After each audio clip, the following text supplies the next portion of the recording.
Sunday morning yesterday போட்ட vlog-ஓட continuation தான் இது. ஹர்ஷக்கு வந்து ஒரே ஒரு தடவை மட்டும் ஹோட்டல்ல வந்து மினி இட்லிஸ் வாங்கி கொடுத்தோம். அது ரொம்ப பிடிச்சதுனால அவன் இப்பெல்லாம் அடிக்கடிக்கு கேட்க ஆரம்பிச்சிட்டான் அதையே சொல்லி. ஸோ அதுக்காக சக்திராம் ஸ்டோர் தான் போனோம் நாங்க. பட் கடை இல்ல, க்ளோஸ்ல இருந்துச்சு. ஸோ அதனால இந்த அன்னை பாத்திர கடைன்னு சொல்லிட்டு பக்கத்துலயே கொஞ்சம் தூரத்துல இருந்துச்சு, அங்கதான் போனோம் நாங்க.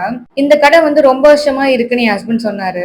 அங்க போய் கேட்டதும் இந்த பிளேட்டிங்கும் இன்னொரு பிளேட்டும் காமிச்சாங்க எங்களுக்கு. பட் இது கொஞ்சம் சைஸ் சின்னதா இருந்தாலும் அது கொஞ்சம் அகலமா இருக்கவே இது எடுத்துக்கலாமா நான் என் ஹஸ்பண்ட் கிட்ட கேட்டேன். இல்ல இல்ல, அவன் சின்ன சின்னதா தானே கேட்கறான், இதே கரெக்டா இருக்கும், அது வேண்டாம் அப்படின்னு சொல்லிட்டாரு. இது ஒண்ணு வந்து 75 rupees சொன்னாங்க. சரி ரெண்டா வாங்கிக்கிட்டோம், அதுவே நாங்க. அப்புறம் இது பாருங்க, நெய் வாங்கிட்டு அப்படியே இருக்கு, ஊத்தி வைக்க எதுவுமே இல்லைன்னு சொல்லிட்டு இது வாங்கினேன் நானு. இந்த ஸ்டோரேஜ்ல போட்டு வச்சுக்கலாம் அப்படின்னு சொல்லிட்டு. இது கூட குட்டியா எண்ணெய் ஊத்துவோம்ல, அந்த ஆயில் ஸ்பூனும் இதுல இருந்துச்சு. அதனால இது செட்டாவே அப்படியே எடுத்துக்கலாம்னு சொல்லிட்டு நான் எடுத்துக்கிட்டேன் இதை. இந்த கடைக்குள்ள போனதும் எனக்கு என்னோட சின்ன வயசு ஞாபகம் தான் வந்துச்சு. எங்க அம்மா கூட ஒரு 2-3 வாட்டி நான் போயிருக்கேன் இந்த மாதிரி பாத்திர கடைக்கலாம்.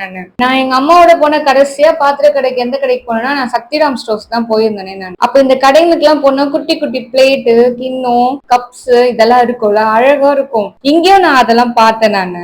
அதே மாதிரி இந்த டிஃபன் பாக்ஸ் இருக்கு பாருங்க. எனக்கு ஸ்கூலுக்கு போனா எங்க அம்மா எனக்கு ஒரு டிஃபன் பாக்ஸ் கொடுப்பாங்க, அது எனக்கு பிடிக்கவே பிடிக்காது. எனக்கு இந்த மாதிரி இந்த அடுக்கு டிஃபன் பாக்ஸ் வந்து ரொம்ப பிடிக்கும். என் ஃப்ரெண்ட்ஸ் எல்லாம் கொண்டு வருவாங்க, அதை பார்த்து எல்லாம் கேட்பேன், எங்க அம்மா வாங்கி தர மாட்டாங்க. அப்புறம் இந்த பாக்ஸ் வந்து எனக்கு எங்க அம்மா சாம்பார் ஊத்தி கொடுப்பாங்களா, அதுலதான் ஞாபகத்துக்கே வருது இந்த கடைக்கு போனதும் எனக்கு.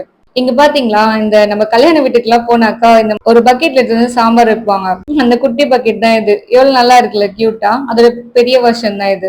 இதோட பெரிய சைஸும் இந்த கடையில இருந்துச்சு. அப்படிங்க பாருங்க, குட்டி குட்டி பிளேட்ஸ். இந்த குட்டி பிளேட்டை பார்த்ததே எனக்கு ஞாபகத்துக்கு வந்தது ஒன்னே ஒண்ணுதான். ஜோதிகாவோட லிட்டில் ஜானி படம் இருக்குல்ல, அந்த படத்துல வந்து இந்த மாதிரி குட்டியா இருக்க ஒரு பிளேட், அதுல குட்டியா ஒரு தோசை ஊத்தி அதுல ஹீரோக்கு வந்து சர்வ் பண்ணுவாங்க அவங்க. அந்த சீன் அந்த மூவில ரொம்ப கியூட்டா இருக்கும். உங்களுக்கும் எதனா ஓல்டு மெமரிஸ் ஞாபகத்துக்கு வருதா?